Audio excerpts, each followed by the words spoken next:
Et pour continuer à parler de ce sujet, nous accueillons Benoît Malassigné en visioconférence avec nous. Bonsoir. Bonsoir. Alors, vous êtes conseiller formateur au sein de BGE Yvelines. C'est un réseau d'accompagnement pour les créateurs d'entreprises, mais aussi les repreneurs. D'abord, selon les chiffres de la Chambre de commerce et d'industrie Versailles-Yvelines, 21 130 sociétés ont été créées dans le département en 2020, contre 20 578 en 2019. On aurait pu s'attendre finalement à une baisse conséquente, mais finalement non. Alors, 6,4% d'augmentation, comment l'expliquez-vous ? Alors, c'est vrai que sur les statistiques nationales sur la création d'entreprises, on a la surprise, je dirais, d'avoir un peu un effet, comme un effet boom des créations d'entreprises sur 2020, ce qui surprend, ou ce qui peut surprendre du fait de la situation. Maintenant, une des explications importantes qu'on trouve un peu dans le détail, en lisant un petit peu entre les lignes de ces créations, c'est que beaucoup de ces entreprises, une très grosse majorité, je crois que c'est à peu près 3/4 de ces entreprises, sont des entreprises individuelles au régime du micro-entrepreneur, qui est une forme, on va dire, relativement simplifiée à la création et au fonctionnement de l'entreprise. Alors là, pour le coup, ce boom des créations d'entreprises individuelles au régime du micro-entrepreneur peut s'expliquer par une forte demande, notamment de l'activité transport, entreposage, déplacement livraison de colis ou de courrier. Et donc ça c'est une explication liée à une demande importante pour toutes les activités qui se sont développées sur des systèmes, notamment les restaurateurs qui font de la livraison de repas. Ils ne pouvant plus recevoir, ils ont développé un service de livraison de repas, de commande et de livraison, et donc ils ont eu besoin de personnel pour pouvoir faire ce service de livraison.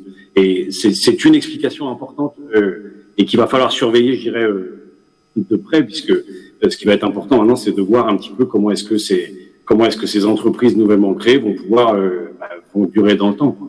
Est-ce qu'elles vont être pérennes ou non ? Alors du coup, pour revenir un petit peu aux chiffres de la Chambre de commerce et d'industrie, en fonction de la période de l'année, on voit évidemment des disparités. En mars 2020, 1610 créations, mais en avril 2020, on tombe en dessous de la barre des 1000, avec seulement 963 sociétés.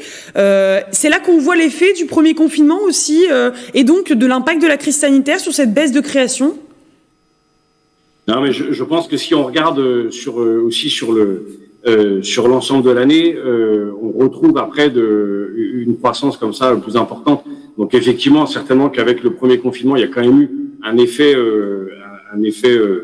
bloquant, quoi. C'est-à-dire que sur le chiffre est important en mars, il chute en avril. C'était aussi le contre-coup un peu de l'annonce du confinement.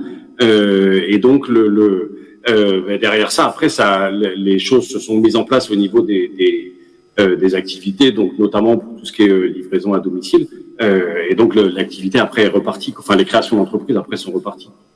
Donc vous l'avez évoqué avec évidemment on va dire l'augmentation énorme des livraisons, des ventes sur Internet. Il y a des nouveaux profils de créateurs d'entreprises, mais est-ce qu'il n'y a que les livreurs ? Quel est le profil finalement de ces personnes qui tentent l'aventure de la création entrepreneuriale ? Ouais, là, on parle de la livraison parce que c'est une explication importante sur le volume des créations d'entreprises là sur 2020. Maintenant, clairement, il semble quand même que globalement sur la création d'entreprise, on n'a pas de profil type, on n'a pas le créateur d'entreprise qui plus est yvelinois n'est pas typiquement de telle classe d'âge ou de telle catégorie sociale et ne crée pas spécifiquement sur un statut d'entreprise particulier. Je pense que les choses sont quand même très très mêlées, même si après de tout ça, évidemment, on va trouver un profil un petit peu majoritaire. Et en fonction de l'activité, par exemple, je reprends l'exemple des livreurs, on est plutôt sur des personnes qui sont étudiants ou juste après étudiants, donc on est sur le premier boulot. Création de micro-entrepreneurs, c'est une solution facile. Mais après, au-delà de ça, on a des profils extrêmement variés, tant dans le secteur d'activité que dans le profil de la personne, que dans le profil social. Donc pas de profil vraiment défini. Est-ce que dans les entreprises, comment ? Heureusement qu'il n'y a pas de profil défini, qu'il n'y a pas besoin d'avoir spécifiquement tel type de profil ou de parcours. Non, mais évidemment. Mais du coup, est-ce que dans les entreprises que vous avez accompagnées, il y a des inquiétudes particulières des créateurs d'entreprises de 2020, donc c'est-à-dire vraiment pendant la crise sanitaire, que vous avez pu constater des inquiétudes avant de créer leur société? Les inquiétudes, elles sont sur un petit peu qu'est-ce qui va se passer et comment est-ce que ça va durer et quand est-ce que ça va finir. Parce que les personnes qui ont démarré, qui ont débuté leur activité juste à peu près au moment du confinement, du premier confinement, se sont trouvées très vite confrontées à un arrêt brutal de leur activité. Donc il a fallu à ce moment-là, les inquiétudes, c'était surtout comment avoir accès aux aides, par exemple, à toutes les mesures gouvernementales, régionales, etc., qui avaient été mises en place. Donc là, c'était l'inquiétude a été, je dirais pas tant pour le maintien de l'activité que pour avoir accès à ces dispositifs, en disant il sera toujours temps, je dirais, une fois que la crise sera passée, de pouvoir réfléchir à la relance, quoi, et au rebond. Et justement, quelle est un petit peu la durée de vie de ces entreprises qui se créent pendant cette crise sanitaire? Est-ce que c'est des entreprises qui vont, comme vous le disiez peut-être et comme vous l'évoquiez, durer dans le temps? Est-ce que c'est viable après la crise pour certaines? Est-ce que vous avez un petit peu, pas un profil, mais du moins, est-ce que vous connaissez la durée de vie? Est-ce que c'est des micro-entreprises qui vont disparaître après? Quelle est un peu la durée de vie? Espérons qu'elle sera beaucoup plus longue que la pandémie. Je pense que ça va beaucoup dépendre de la capacité de ces entrepreneurs à rebondir, à adapter leur activité. C'est-à-dire que ils ont créé une entreprise souvent sur une opportunité qui était d'exercer en tant qu'indépendant là tout de suite. Maintenant, il va falloir qu'ils arrivent à transformer ces opportunités réellement en modèle d'entreprise et en modèle économique. C'est-à-dire que là, il y a eu on fait par exemple, je prends l'exemple livraison. Est-ce que la livraison de repas va continuer parce que les restaurants vont réouvrir? Oui, mais il y a aussi le télétravail qui s'est développé. Donc les personnes qui sont en télétravail vont peut-être avoir encore besoin de se faire livrer des repas. Donc je pense que là, c'est un peu dans l'urgence. Il y a une opportunité, on crée l'entreprise, système micro-entrepreneur, c'est facile, on y va. C'est facile et ça limite les risques, donc on y va. Maintenant, ça va être important que chacun puisse véritablement se poser des questions sur comment est-ce que je peux maintenant transformer ça vraiment en vraie entreprise avec un vrai modèle économique. Dernière question rapidement sur les défaillances d'entreprises.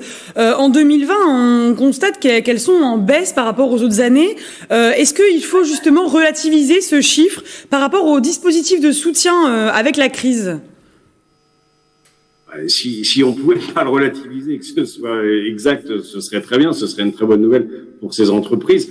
Maintenant, dans les faits, effectivement, je pense qu'il faut quand même relativiser et dire attendons un petit peu, parce que effectivement, il y a quand même beaucoup d'entreprises qui ont je dirais, tenu grâce à une trésorerie qui est maintenue à flot avec les mesures gouvernementales.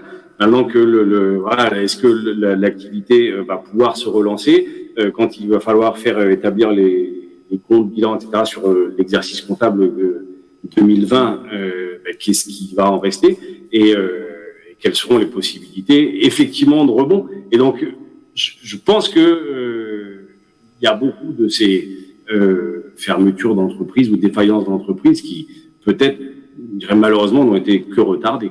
Mais il faut suivre ça près et surtout être prête à les accompagner pour pouvoir les accompagner maintenant qu'on va sortir de la crise, ou quand on sortira de la crise, c'est vrai qu'il va falloir être là pour pouvoir les accompagner à dire le rebond, quel rebond, comment. Merci Benoît Malassinier d'avoir été avec nous. Merci à vous.